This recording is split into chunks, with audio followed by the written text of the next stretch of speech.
Hello and welcome to another edition of For the Record. I'm Sean Murphy. My guest today is Jim Zemlicka. He is a FEMA reservist, and we will get him to explain what that means. You've all heard the term FEMA before. First time on the show, so welcome to the show. Thank you very much. Thank you for having me. Let's talk about the title. That doesn't even come close to describing what you do, but it's probably the simplest title. So what is a FEMA reservist? Well, a reservist is a part-time employee. We respond to disasters that are declared under the president, and they ask us to come and help out at our level of expertise, whatever that might be. We have many divisions within FEMA. Reservist is just that. Otherwise, we'd have what we call permanent full-time people. They are the ones that work in Washington and in the different 10 regions. Now, because what you do, what you really do is you're sort of it's in structures, some kind of a structural engineer type. Yeah, I work in in a very small component of FEMA. It's called mitigation, and I'm what I do is structure failure analysis most of the time. But that's one title. It's a building trade specialist. It could be a building inspector, design specialist, architect, engineer. There's a whole slew of titles that we take on depending upon the need. And none of them there are so many that you certainly couldn't fit them on a business card, that's for sure, right? Correct. It's one of the divisions of FEMA that is very diversified. I mean, we have both external and internal customers, meaning that we help the general public and individuals, and we also help, of course, communities, but we also help the people that work with us when they have a question or something. So we have a couple that's got a contaminated well. Go ask mitigation. The engineers are there to look it up if they don't know, but basically we disseminate that information, and especially if there's a trend. Yeah. If it's repetitive, then we put out a bulletin with that information on it so that it could be handed out at the disaster recovery centers. As a matter of fact, you were mentioning that your job could be very different every time you go out to a particular site or disaster area. You really don't know necessarily what specifically you might be doing. That's pretty much true. However, of course, when a disaster is declared under a certain type of risk. It is a tornado, it is a straight line wind, it's a hurricane, it's a flood, it's an earthquake, it's a fire. Those, then automatically I know what kind of box I'm going to be in when I go out. So FEMA is an acronym. It stands for Federal Emergency Management Agency. Even if I didn't know that, I could read it right off your patch there. Yeah. So I think the average person who watches the news, and of course, if you're living in this neck of the woods, Massachusetts, Rhode Island, Connecticut, New York, we have our fair share of bad weather and disasters here too. But I think people associate FEMA with, disaster relief, I would say, right? Well, that's exactly what it is. Under the Disaster Relief Act, FEMA is charged under the President to help out the states and specific counties or communities that have been affected by whatever disaster it might be. Here in Connecticut, you don't hear about earthquake too much. Right. But I understand that you've had one way back in time. There is some kind of a fault line, but it just is not active, I guess. I was told that there's a town, help me with this town, I think it's Moodus. Moodus, yep. Moodus. Mm-hmm. There's a cave there that you can go into and you can actually hear the movement of Earth where the tectonic plates are sliding one on top of the other. Wow. And that's a good thing. If they're moving, they're not building up tension. But when they stop moving and build up pressure, and then all of a sudden and that's where an slip earthquake and actually shift happens. Or they jump. But in this neck of the woods, it's things like hurricanes and blizzards and ice storms and things of that, just because of the geography of it. So that's what we deal with. We're up at between 42 and 43 degrees north, so it's almost halfway to the North Pole. You can expect definite climate changes, and the seasons definitely take place. Beautiful, by the way, in the fall. Yes, but famous for that. It also means that the way the trade winds blow and how the weather affects and how the earth tips, that we're in a zone where you're going to get snow, we're going to get rain, we're going to get storms. As a matter of fact, you have a chart, a trade winds type chart? Well, what I have is a wind zone. It's a wind loading map of the maximum wind speeds that you must build to. That doesn't sound right. A wind has a dynamic to it. It has a pressure. The harder it blows, the more the push. And at 120 miles an hour, which this area is in, that's about 55 pounds per square foot of wall space. That's almost equivalent to a 5-gallon bottle of water. Wow. So if you took a wall and laid it down and placed as many bottles as you could every square foot, that's the type of loading that wind is going to play on your building. So this is interesting. People might assume that when a disaster happens, FEMA is usually the first on the scene. And that's not necessarily the case at all, is it? Absolutely not. You are. Every individual is first on the scene. That's why we encourage people to have a plan, an emergency plan. Where will the kids be at a certain given moment? How will I get a hold of them if the power lines go down and there's electric wires exposed, communications go down? How do you know that your family is safe? It's up to you. And then, of course, the elements. What are you preparing to protect yourself from? And that's, look at the people there in Oklahoma just recently with the shelters. They went underground, I believe, at the airport and a couple places, and they're prepared for it. That's what they know. That's what they do. Here we have big snow loads. People, I think, really know what to do in the wintertime. Right. They make sure their cupboard's full of food, they have water. Hopefully the power won't go out, and if it does, they have some other means of heat. It's interesting. Where disasters happen, tornadoes in Oklahoma, hurricanes on the East Coast, and blizzards up our way.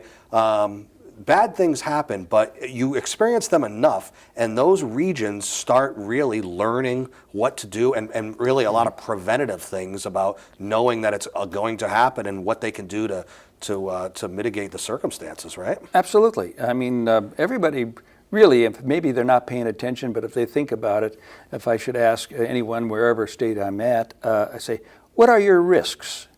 Well, let's see, they say, think for a second. Well, we do live close to San Andreas Fault, and we do have a forest in the backyard that is potential for fire. And of course, those are Santa Ana winds that come in and give it. So, I mean, everybody's got the knowledge. Probably they just don't apply it. Right. Thinking that, well, it's part of our life, and it's ignored for the most part. Or try to save a little money and not get the necessary insurance, depending on where you're at. Well, insurance is your first line of defense, whether you like it or not. It truly is. So you, as the individual, are the first line. You're the first, people that go into action. Then your local authorities at that point. For FEMA to come in, it actually has to get, to the governor to decide to bring FEMA in. Talk about that a little bit. Yeah. Again, we're not the first responders. First, there's an incident, and then there's a demand on the local people, individually, communities, county, and then state. Once the state has reached a capacity where it can no longer take care of its people with supplies, manpower, materials, whatnot, water, things of that nature, and money to be able to make it happen, then they turn to the federal government. A letter goes in from the governor, signed by the governor, or his representative, if he should be out of the office for a second. That goes to the president. The president, of course, takes a look at it. Once he signs it, a declaration is pronounced, and then we mobilize. However, we have our national regional headquarters that is watching the weather all the time. When you have a bad storm and it's a blizzard, we already know about it. We're preparing behind the scenes to potentially deploy. And we have people that go out as leads or scouts, if you will, and try to assess the damages. This is a big one. This isn't so bad. We'll be able to handle it. So I would take it then that since it's a big deal and the governor has to sign off on it, he doesn't take it lightly, probably consults with his people, and the fact that he has done that and has signed off on it at that point, I would imagine for the most part that the president, there's not a lot of denials of FEMA requests, I would imagine, right? No. What does happen, though, is the time element between the actual event and the actual declaration. And that is done because of a mathematical formula that we want to know what is the amount of damage. Everything is a number. They take the population base of a state, it's multiplied by a factor, they come up with a dollar amount. If you can show that the state's damage exceeds that dollar amount, the state gets a declaration. Then they drop down to individual counties. Now they ask the county, what do you assess your damages to be? They take the population of that county, multiply it by a different factor, and come up with a dollar amount. If those damages exceed that amount, that county gets declared. And so that's why you see it spotting here and there with different counties. In Connecticut, it's a small state, and most of the time all 8 counties get declared. Does everybody have to follow the same procedure and the same formula for determining damage, as far as dollar amount or numbers for the Well, most part? it's pretty subjective to what is the loss. If you lost some asphalt on a road, if you have downed trees, if you lost power, inconvenience to people, things of that nature. So everything has a value. If you had a milk truck with 100 gallons of milk on it and it rolled off into the ditch and they all burst, how much is a gallon of milk worth? How much is the truck worth? Loss of income for the driver, perhaps, his disability. There are very good people out there, insurance type people that are really good with numbers and can do some estimates on the value of everything that was damaged or lost. But we do depend on the local people. Who knows better in the house what a vase or a table cost them? It may be old and depleted and depreciated, but yet they know what the value of things are around them. Right. Likewise, your county superintendents, your roadmen, they know exactly how many miles of road there are. They know how many miles they had to plow, one lane going east, one lane going west, and how many man hours and how much fuel and the type of trucks that they needed. So they have a cost base. They know, and that's all part of the independent auditing that they do on themselves. So when the city council says, "Hey, Mr. Public Works, what's your budget for next year?" Well, we're going to need so much fuel, so much money for labor. We've got 2 new trucks that have to be replaced, so on and so forth. And they come up with a budget, and of course, they try to stay within that budget. Right. Now, one thing you mentioned to me off the air, as far as what FEMA does, they don't deal with wind so much. Is that in the sense of like tornadoes, or what was it? No, what that comment was about is that the only insurance that the government backs right now is flood insurance. Okay. Wind insurance is your bailiwick. It's up to you to buy it. Homeowners insurance or wind insurance, of whatever your insurance company is selling, dependent upon the area of risk that you live in. If you're in a high wind zone, there's going to be a special rate for you. I got you. So depending on the disaster that occurred and the governor call you, and FEMA would be at all those places. Right. Anyway. I mean, we're here to assist those people who can't help themselves when all has been lost, like in Oklahoma. Yeah. I mean, their home is completely gone. Yeah. Their cars are gone. I mean, they're starting from ground zero, but they should have had auto insurance, which should take care of their automobiles. They should have had homeowners insurance, which has maybe some extended living expenses tied to it, and loss of use of their home. Obviously, they have to go to a motel to stay. But for those who don't, then FEMA comes in and says, well, do you have insurance to cover the risk that you just were exposed to? No, we didn't. Okay, well then, we need you to fill out some forms. We need to know a little bit about your background, your income, size of family, your needs, how far to work, whatnot. And then those benefits that are available through the federal agency are dispersed to those people that give them a leg up, if you will. But it's still up to the people. Like out there, they know what it means to pull yourself up by the bootstraps. Yeah, they do. And you got to do that. And out there, for what happened there, I would imagine that the governor didn't have to, talk about it at all. I mean, that was a disaster of mega proportions. Sign on the dotted line, get FEMA in here. Well, yes and no. I don't know if you noticed, but the request for federal aid did go in. But the governor was there deploying all that she could, the National Guard. She had trucks of water, tents. Good point. They used the are the local first resources. responders. Yeah, absolutely. Yeah, and it worked. I mean, they know what they're doing out there. So obviously, FEMA can certainly assist, but they know what they're doing. As horrible as disasters as are going on out there. Now, FEMA is very efficient, and they are very quick, although some people think, sometimes it takes a little while, but like you explained, you come in when you're called, and that's not necessarily initially.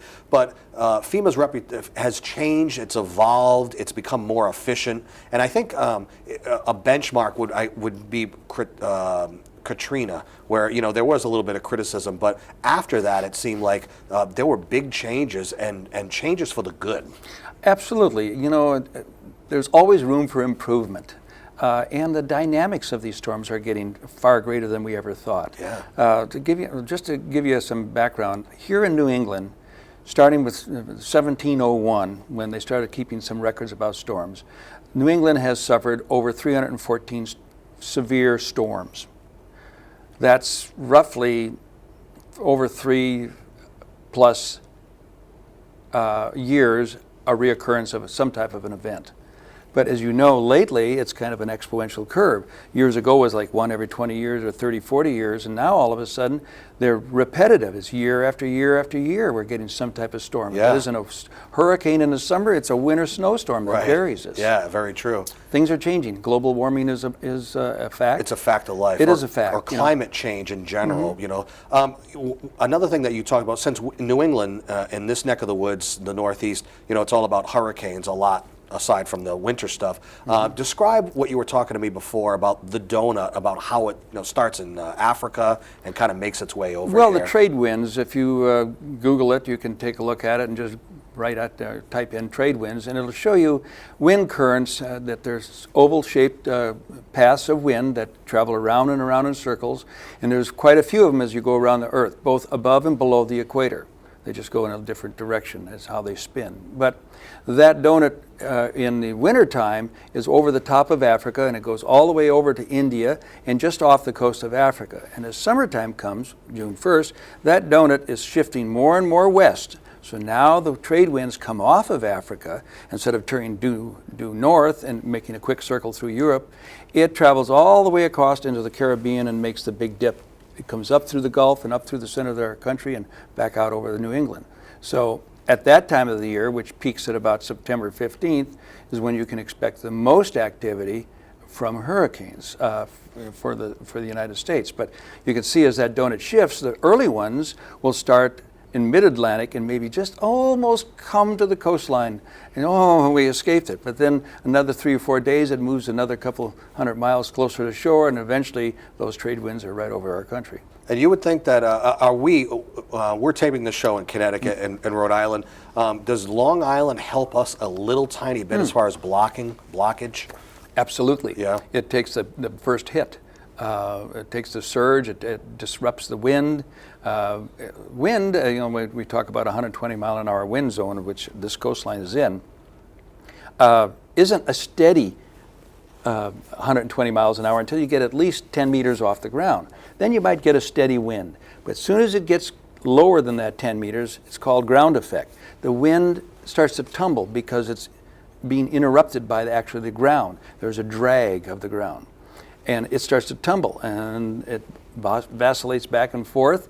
And then when it gets finally ashore, where there's buildings and other obstructions, where now it has to make its way around it, you get vortices that build up, little spinners, as you will, and they become extremely damaging. And instead of that nice steady blow, it's a shake. Now it's boop, boop, boop, boop, boop, boop, boop, boop. Yeah.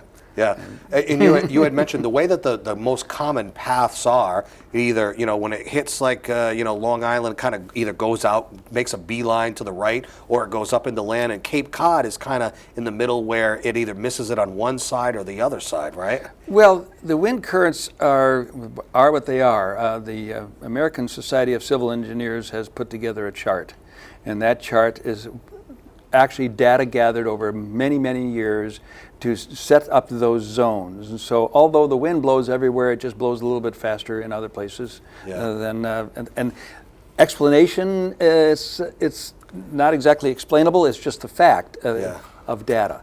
It's funny. We've been, you're almost a meteorologist, the way we've been talking here for the past few minutes about wind and storms. And it's not my forte at all. Right. I'm a building tradesman. I do structure failure analysis, and I'm a builder at heart from my toes to my nose. But the building, because of your experiences, you've had to learn what wind damage can do and how to prepare for it and what to do ahead of time so that the damage doesn't occur. I brought along with me a little film clip that we have that was produced by the Insurance Business and Home Safety Bureau, which shows two identical buildings built by the same team. One has been fortified with the right type of clips and connectors and well joined together, if you will, and the other one was not. And it's put to the test of a 90 mile an hour wind force from fans that they've developed. It's quite a little thing, and I think hopefully you'll be able to show that. But the home as you're looking at it, the home on the left just literally disintegrates. And to think about it, it's the same materials. Yeah. Nothing has really changed, just the execution and methodology of the contractor and the construction that made the big difference. So just like a few little brackets here and there could make the difference? Oh yeah, absolutely. Nails all by themselves do a very good job, but they depend upon being tight. When two boards are nailed together, there can't be air between them. If you develop more than 1/8 of an inch of air between them, actually that gap is wider than the nails that hold them together. So then they're no longer working on tension, they're working on shear, and they don't have a shear value. They can roll out and things will fall apart real easy. And of course, over time, now on the seashore or on the sound here, on the ocean, we have that other little element called salt. Yeah. So salt is very corrosive. A standard, what we call a common nail, rusts almost immediately if left out on a dock anywhere. So then we go to a galvanized nail, which is a good protection for steel, but zinc, which is what the metal is a sacrificial metal. So in time it oxidizes, and in time it depletes, and then the metal is exposed to that salt air and it disappears. The best thing, if you're within a mile or so of the shore, to use nothing but stainless steel fasteners and stainless steel connectors, rather than just steel that has been galvanized. If you're building, will someone who's selling you the materials, would they recommend, if you're building near the shore, or are they just out to make the buck and you get whatever you want, you know? We do live in a capitalistic nation, and of course everybody's out to make a buck, but if he really knows his trade and knows what he's talking about, and if somebody asks me like this and say, well, what would you use in a home where the feet or the footing of my home is in the sand, it would be definitely stainless steel nails. That's the one you want. And connectors. Are you able to tell the story of your humble beginnings about how you were how you got into this in the first place, minding your own business, but excellent at what you did, and then the Men in Black showed up? Oh, that's yeah. Well, back in actually it was 1989. We had a Hurricane Hugo. It hit in the Virgin Islands. I was living there. I lived there for a little bit better than 10 years. And it wiped out almost 90% of the island. We lost power for over 5 months. And you don't want to know, believe me, what a Category 5 hurricane is. There's nothing left. Sandy wasn't 5, right? It was, it was a 1. Yeah. A 1. But that's another fact here. Cumulative effect of storms. You could have a series or a Cat 1 3 times in a row, and the fourth time, the fourth storm, we made it.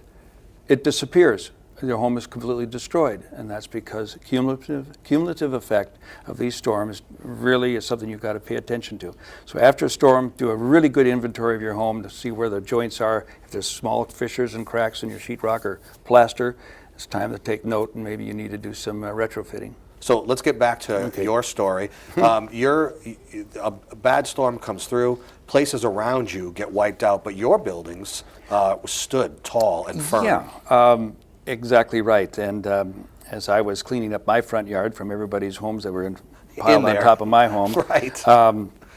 I was visited by a black Suburban, and these gentlemen with the U.S. Marshals jump out, and they are looking for a certain person, and it was me, and of course it scared the daylights out of me, but I said, yes, I'm the person that you're looking for. What is it that I can do for you? And he said, well, we have a subdivision down here, a state cottage, that has 68 homes in it that are unscathed. He says, how did you do that? And he said, what building code do you use? And I said, I don't really use a building code. I said, building code is a minimum. Right. It is not the maximum. For this type of storms and for this area, I decided that I would build it to the way I build. Certainly I follow the building code and the building methodology and technique, but I went further, and that is to bolt things together using the stainless steel bolts and whatnot, because I moved from an area that was an earthquake zone. And if you can build a home for an earthquake, it will pretty well withstand the forces of a windstorm. But the bottom line is the government was so impressed with your work, your building ability, and its ability to withstand, they kind of drafted you into FEMA for all intents and purposes, right? Yeah, they wanted to know how I did it. And I said, I'm kind of busy right now with all the work that was on the island, but I said I would do that. And actually I put together, with the help of many other FEMA people, about a 240-page manual that was how to build 1 and 2 family homes in an earthquake and hurricane zone, and that was for the island of St. Croix. And of course it went from there over to Puerto Rico, and it was published, and a lot of people still use it as a pocket guide. So how did you get from sort of doing a recommendation for FEMA to actually becoming what you are now, which is someone who will go out on site, depending on what the disaster is?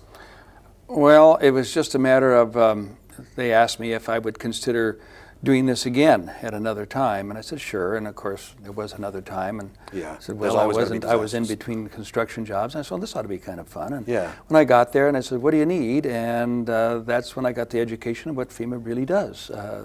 Quite honestly, many facets, but I got stuck in the, or should I say, addressed or assigned to the mitigation department because of my background. And I started to do structure failure analysis, go out and do repetitive loss and say why, what can we do differently, how can we build it better, safer, stronger, smarter. It's like you were saying before, in terms of FEMA overall, you are in a small box as far as the overall of Absolutely. what FEMA does. The FEMA website, it's a great place for people to go and learn more. Yes, oh absolutely, just FEMA.gov. Go online and you can go into preparedness for any type of risk and any type of disaster that we know about. And there's publications and you can read, it could take you weeks, months actually to go through all the information we have. But it's up to the individual. You've got to want to take responsibility for yourself. Prepare to survive. I live out west. Now I live in Idaho. And, it's a scenario where there is nobody to come to your aid. You have to take care of yourself. You have to know how to survive with or without power, with or without water. What are you going to do? And then we have animals out there that are, some of them are kind of predatory. Yeah, no doubt. Jim Zemlicka, a FEMA reservist, which is a far too simple way to describe what you do, but it's fascinating having you on the show today, and we very much appreciate it, so thank you. Well, I certainly, it's my pleasure. I wish I could get more into the construction and how to build on the coastline and how to take care of wind elements and a little bit about insurance, and I know that mold is a problem lately. Well, what do you say we do that then? Why don't we do a part 2 of this show? We'll bring Jim back for part 2. So if you enjoyed this one, you're going to have to watch part 2 to learn more. So in the meantime, I'm Sean Murphy. This is For the Record. You can watch this show and many others on our YouTube site. Take care.